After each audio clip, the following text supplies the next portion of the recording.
രാജാതിരാജനും കർത്താതികർത്തനുമായ യേശു ക്രിസ്തുവിന്റെ നാമത്തിന് മാത്രം മഹത്വം. ആമേൻ. ഹല്ലേലൂയ. ഒരു പുതിയ ദിവസം ദൈവം നമ്മുടെ ജീവിതത്തിൽ തന്നതെ ഓർത്ത് നമുക്ക് കർത്താവിനെ കരമുയർത്തി നന്ദി പറയാം. ആമേൻ. ഹല്ലേലൂയ. ലൂക്കോസ് 1:6 ആമേൻ. ഹല്ലേലൂയ. നമുക്ക് സെക്കറിയ എലിസബത്തിനെ പറ്റി ഒന്ന് വായിക്കാം. ആമേൻ. ഹല്ലേലൂയ. അവിടെ വചനം പറയുന്നത് ആമേൻ. ഹല്ലേലൂയ. ഇരുവരും ദൈവസന്നിധിയിൽ നീതിയുള്ളവരും കർത്താവിന്റെ സകല കൽപ്പനകളിലും ന്യായങ്ങളിലും കുറ്റമില്ലാത്തവരായി നടക്കുന്നവരും ആയിരുന്നു. ആമേൻ. ഹല്ലേലൂയ. വീണ്ടും ആമേൻ. 13 ഇങ്ങനെ വായിക്കാം. ദൂതൻ അവനോട് പറഞ്ഞത്, സെക്കറിയാവേ, ഭയപ്പെടേണ്ട, നിന്റെ പ്രാർത്ഥനയ്ക്ക് ഉത്തരമായി നിന്റെ ഭാര്യ എലിസബത്ത് നിനക്ക് ഒരു മകനെ പ്രസവിക്കും, അവന് യോഹന്നാൻ എന്ന് പേരിടണം. ആമേൻ. വീണ്ടും 18 അധ്യായത്തിൽ ഇങ്ങനെ വായിക്കാം.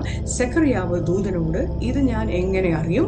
ആമേൻ. ഞാൻ വൃദ്ധനും എന്റെ ഭാര്യ വയസ്സ് ചെന്നവളുമാണല്ലോ എന്ന് പറഞ്ഞു. ആമേൻ. ഹല്ലേലൂയ. ഞാൻ ചിന്തിക്കുന്നത് ആമേൻ. ഹല്ലേലൂയ, ഈ പ്രാർത്ഥന തലമുറയ്ക്ക് വേണ്ടിയുള്ള ഒരു പ്രാർത്ഥന. ആമേൻ. ഹല്ലേലൂയ. ചിലപ്പം എലിസബത്തും ആമേൻ. ഹല്ലേലൂയ സെക്കറിയാവും മറന്നുപോയ ഒരു വിഷയമായിരിക്കണം. ആമേൻ. ഹല്ലേലൂയ. ആ ദിവസം വരെ അവർ ആ വിഷയത്തിന് വേണ്ടി പ്രാർത്ഥിക്കുന്നവരായിരുന്നെങ്കിൽ ആമേൻ, ദൂതൻ വന്ന ആമേൻ സെക്കറിയാവിനോട് ആമേൻ ഈ വിഷയം പറഞ്ഞിരുന്ന സമയത്ത് ആമേൻ പറഞ്ഞ സമയത്ത് ഒന്ന് ആമേൻ. ഹല്ലേലൂയ സന്തോഷത്തോടെ കരഞ്ഞിരിക്കണം, ഇല്ല കർത്താവിന് നന്ദി പറഞ്ഞിരിക്കണം. ആമേൻ. ഹല്ലേലൂയ സ്തുതി സ്തോത്രം അർപ്പിച്ചിരിക്കണം. ആമേൻ. പക്ഷെ അവിടെ ചോദ്യമാണ്, സംശയത്തോടെ ഒരു ചോദ്യമാണ് ചോദിക്കുന്നത്, ഇത് എങ്ങനെ സംഭവിക്കും? ആമേൻ. ഹല്ലേലൂയ. ചിലപ്പം അവർ യൗവനത്തിലിരുന്ന സമയത്ത്, അവർ മധ്യസ്ഥപ്രായമായിരുന്ന സമയത്തൊക്കെ ഒരു തലമുറയ്ക്ക് വേണ്ടി അവർ കർത്താവിന്റെ സന്നിധിയിൽ, ദൈവസന്നിധിയിൽ അവർ യാചിച്ചു കാണും. പിന്നെ അവരുടെ പ്രായം മുൻപോട്ട് പോകെ അവർ ചിലപ്പം അത് വിട്ടു കാണും. ആമേൻ. ഹല്ലേലൂയ.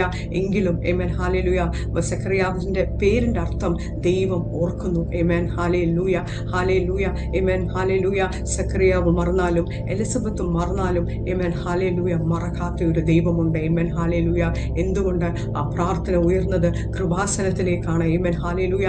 ജീവനുള്ള ദൈവത്തിന്റെ സന്നിധിയിലാണ്. ആമേൻ. ഹല്ലേലൂയ. യോബിന്റെ പുസ്തകത്തിൽ പറയുന്നു, നീതിമാന്റെ മുകളിലിരുന്ന് ദൈവം ഒരിക്കലും തന്റെ കണ്ണിനെ എടുക്കുന്നില്ല. ആമേൻ. ഹല്ലേലൂയ. അവരുടെ പ്രാർത്ഥനയെ ദൈവം ഒരിക്കലും മറികടക്കുന്നില്ല. ആമേൻ. ഹല്ലേലൂയ. നീതിമാന്റെ പ്രാർത്ഥന ശ്രദ്ധയുള്ള പ്രാർത്ഥനയാണ് വചനം പറയുന്നത്. ആമേൻ. വേഗത്തിൽ ആമേൻ. ഹല്ലേലൂയ. ആമേൻ. പ്രവൃത്തി നടക്കും. ആമേൻ. ഹല്ലേലൂയ. ആമേൻ. അവർ മറന്നുപോയാലും ദൈവം മറക്കാത്ത ദൈവമാണ്. ആമേൻ. സങ്കീർത്തനം 115 പറയുന്നുണ്ട്, ദൈവം തന്റെ മക്കളെ ഓർക്കുന്ന ദൈവമാണ്, അവരെ അനുഗ്രഹിക്കുന്ന ദൈവമാണ്. ആമേൻ. ഹല്ലേലൂയ. കാലം തികഞ്ഞപ്പോൾ ആമേൻ എലിസബത്ത് പറയുന്നുണ്ട്, ആമേൻ. ഹല്ലേലൂയ, എന്റെ നിന്നയെ ദൈവം മാറ്റിയിരിക്കുന്നു. ആമേൻ. ഹല്ലേലൂയ. അവർക്ക് കൊടുത്ത പുത്രന്റെ പേര് യോഹന്നാൻ. ആമേൻ. ഹല്ലേലൂയ. എന്റെ അർത്ഥം ദൈവം കൃപാലുവായവൻ. ആമേൻ. ഹല്ലേലൂയ. തക്ക സമയമാകുമ്പോൾ അവരെ കാത്തിരിപ്പില് അവരത് മറന്നുപോയെങ്കിലും ആമേൻ. ഹല്ലേലൂയ. ഹല്ലേലൂയ. ദൈവം അവരെ നിന്നയെ മാറ്റി. ആമേൻ. ഹല്ലേലൂയ. ദൈവം അവരോട് കൃപ കാണിച്ചു. ആമേൻ. ഹല്ലേലൂയ. ഹല്ലേലൂയ. ഇന്നും ആമേൻ. ഹല്ലേലൂയ. ഏതെങ്കിലും പ്രാർത്ഥന വിഷയം മറന്നുപോയിട്ടുണ്ടോ? ആമേൻ. ഹല്ലേലൂയ. ഇനി നടക്കത്തില്ലെന്ന് പ്രാർത്ഥിക്കുന്നത് നിർത്തിയിട്ടുണ്ടോ? ആമേൻ. ഹല്ലേലൂയ. ആമേൻ. സങ്കടപ്പെടണ്ട, വിഷമിക്കണ്ട.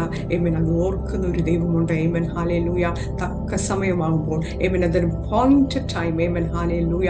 ഹല്ലേലൂയ. ദൈവം അതിന്റെ മറുപടി ദൈവ ഇഷ്ടപ്രകാരം, ദൈവത്തിന് ഹിതം പോലെ ദൈവം തന്റെ മക്കളുടെ നന്മയ്ക്കായി അതാക്കി തീർക്കും. ആമേൻ. ഹല്ലേലൂയ.